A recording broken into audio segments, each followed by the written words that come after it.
Assalamualaikum warahmatullahi wabarakatuh. Di sini saya Aisyah Ayuning Tias dengan NIM 2261211157 akan menjawab pertanyaan UAS akhlak dan tasawuf.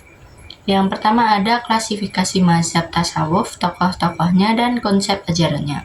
Jadi, tasawuf atau sufisme dapat diklasifikasikan dalam beberapa mazhab atau aliran, masing-masing dengan ciri khas, ajaran, dan tokoh penting. Yang pertama ada tasawuf falsafi. Tasawuf falsafi ini didasarkan pada pemikiran rasional dan filsafat, berfokus pada pencapaian kesatuan dengan Tuhan melalui pemahaman filosofis. Nah, tokoh dalam tasawuf falsafi ini yaitu yang pertama ada Ibnu Arabi. Tokoh ini mengembangkan konsep wahdat al-wujud, yaitu kesatuan wujud, yang menyatakan bahwa segala sesuatu adalah manifestasi dari Tuhan. Selanjutnya yang kedua ada Al-Hallaj. Tokoh yang terkenal dengan ajarannya mengenai ana al-haq atau akulah kebenaran, yang kontroversial karena dianggap merujuk pada kesatuan dengan Tuhan. Selanjutnya ada tasawuf akhlaki. Nah, tasawuf akhlaki ini adalah fokus pada pembentukan karakter dan akhlak, menekankan perilaku baik dan ketulusan hati dalam beribadah kepada Allah.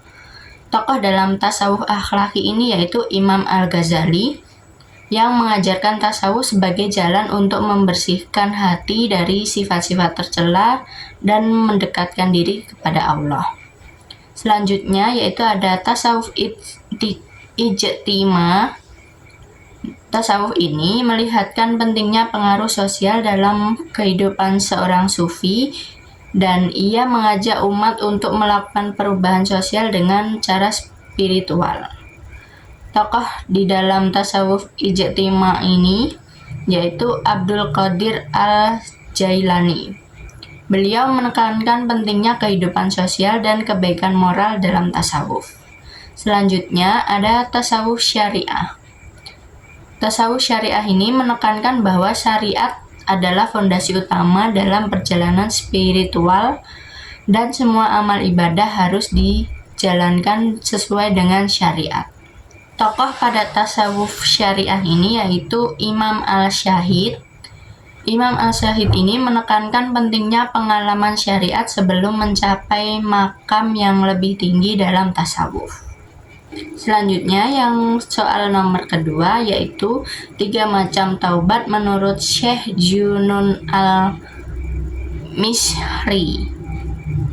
Yang pertama yaitu ada taubat dari dosa atau tobat al-mu'aimin. Ini adalah tobat yang dilakukan oleh seseorang hamba karena ia menyesali perbuatan dosa yang telah dilakukannya. Yang kedua yaitu ada tobat dari lupa atau tobat al-nisyan. Tobat ini adalah bentuk penyesalan seorang hamba atas kelalaian dalam mengingat Allah. Yang terakhir ada tobat dari keinginan duniawi atau tobat al-robah fil ardunya. Ini adalah tobat dari kecintaan terhadap dunia dan segala hal yang bersifat materi. Selanjutnya soal nomor 3 yaitu syariat, tahrikat, hakikat, dan marifat disertai contohnya. Yang pertama ada syariat. Syariat adalah aturan hukum dan tata cara ibadah dalam Islam. Ia mencakup ajaran-ajaran yang wajib dilaksanakan oleh setiap muslim, contohnya sholat, zakat, puasa, dan haji. Yang selanjutnya yaitu tharikat. Tharikat adalah jalan atau metode yang digunakan untuk mencapai tujuan spiritual dalam tasawuf. Ini adalah langkah-langkah atau tata cara untuk mendekatkan diri pada Allah. Contohnya tharikat Qadariyah dan Syadiyah. Dan selanjutnya yaitu hakikat. Hakikat adalah pemahaman atau kebenaran hakiki yang diterima oleh seorang sufi setelah melalui perjalanan spiritual yang mendalam. Contohnya yaitu pemahaman bahwa segala sesuatu di dunia ini merupakan manifestasi dari Tuhan. Dan yang terakhir ada Makrifat. Makrifat adalah pengetahuan yang diperoleh melalui pengalaman spiritual langsung. Contohnya yaitu seorang sufi yang mencapai tingkat makrifat dapat merasakan kehadiran Tuhan dalam setiap aspek kehidupannya. Selanjutnya, soal nomor 4 yaitu 10 tanda mahabbah ilahiyah atau cinta Allah. Yang pertama yaitu ada kehidupan hati yang senantiasa terjaga. Maksudnya di sini yaitu hati selalu merasakan kedekatan dengan Allah, tidak terpengaruh oleh gangguan duniawi. Yang kedua yaitu ada kecintaan pada Al-Qur'an.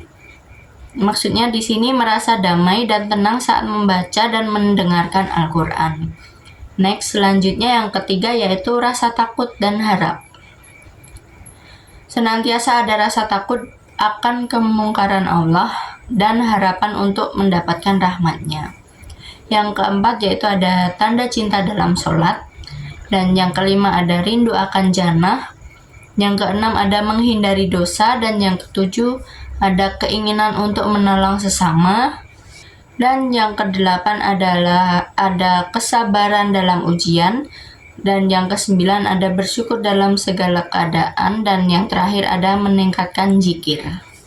Selanjutnya soal yang terakhir yaitu nomor 5, yaitu konsep ajaran tasawuf falsafi, yaitu wahda al-syuhud, wahda al-wujud, hulul, dan ittihad.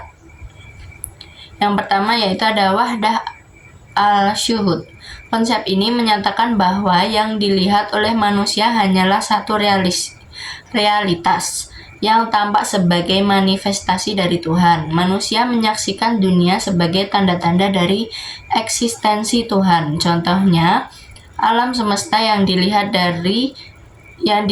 sebagai bukti kebesaran Tuhan.